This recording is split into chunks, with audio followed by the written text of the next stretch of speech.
تخيل معايا كده واحد صاحبنا اسمه حسين قرر يفتح محل كوتشيهات. عمل ايه حسين؟ نزل اجر محل في وسط البلد ودفع خلو قد كده، وراح استلف فلوس عشان يجيب بضاعة ويملى الرفوف، وقعد يستنى الزبون يدخل، واليوم اللي ما بيبيعش فيه هو خسران كهرباء وايجار. ده التاجر التقليدي الشقيان. تعالى بقى احكي لك قصة عمر قرر يتاجر في نفس الكوتشيهات، بس عمر معلم قرر يشتغل بنظام اسمه دروب شيبينج. يعني ايه؟ يعني عمر عمل اتفاق مع المصنع الكبير، قال له انا هبقى الوكيل بتاعك اونلاين، هعرض بضاعتك عندي، ولما اجيب لك زبون انت تشحن له القطعه باسمي. عمر قاعد في بيته، فتح اللابتوب، عمل متجر الكتروني شيك، وعرض صور الكوتشيهات اللي في المصنع. لما عميل اشترى كوتشي من عمر ودفع له 1000 جنيه، عمر كلم المصنع، دفع ثمن الكوتشي 700 جنيه وادالهم عنوان العميل. المصنع شحن الكوتشي للعميل، وعمر حط ال 300 جنيه الفرق في جيبه. عمر هنا ولا لمس بضاعة، ولا دفع مليم تخزين، ولا غامر بقرش واحد في بضاعة ممكن ما تتباعش. هو كان مجرد حلقة وصل ذكية. لحد هنا دي القصة اللي الناس اللي عارفاها. السؤال بقى، ايه اللي يخلي عمر ينجح في 2026 وما يغرقش وسط الزحمة؟ الإجابة هي الذكاء الاصطناعي أو ال AI. في 2026 عمر ما بقاش يختار المنتجات بالحظ،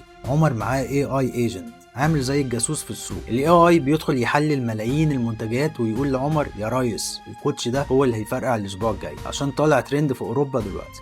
مش بس كده، الاي اي بياخد صورة المصنع العادية ويحولها لفيديو اعلاني مبهر يزغلل عين الزبون، يكتب لك الكلام اللي بيبيع ويظبط لك الاعلانات عشان ما تصرفش مليم واحد. يعني باختصار الدروب شيبينج هو انك تفتح بيزنس بحجم شركة كبيرة وانت قاعد ببيجامتك في البيت. الذكاء الاصطناعي هو مدير الشركة اللي عندك. الموضوع مش سحر، دي تجارة، بس ادواتها اتغيرت. زمان كانت شطارتك وان عندك راس مال تشتري بيه البضاعة، النهارده شطارتك ان عندك عقل بيعرف يستخدم التكنولوجيا. لو نفسك تبدأ وخايف من المخاطرة، انا بقول لك التكنولوجيا لغت المخاطرة، باقي بس انك تاخد خطوة.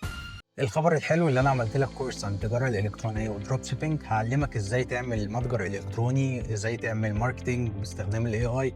حتى لو انت ما عندكش خبره خالص في الموضوع، هعلمك ازاي تقدر تبيع منتجات انت مش بتملكها حتى لو معكش راس مال كبيره.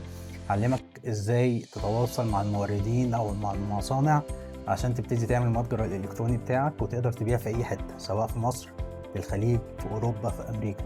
كل ده كورس مجاني. هتلاقي اللينك تحت في الديسكريبشن او في الوصف، سجل فيه ويوصلك الكورس المجاني اول ما يكون موجود. سلام.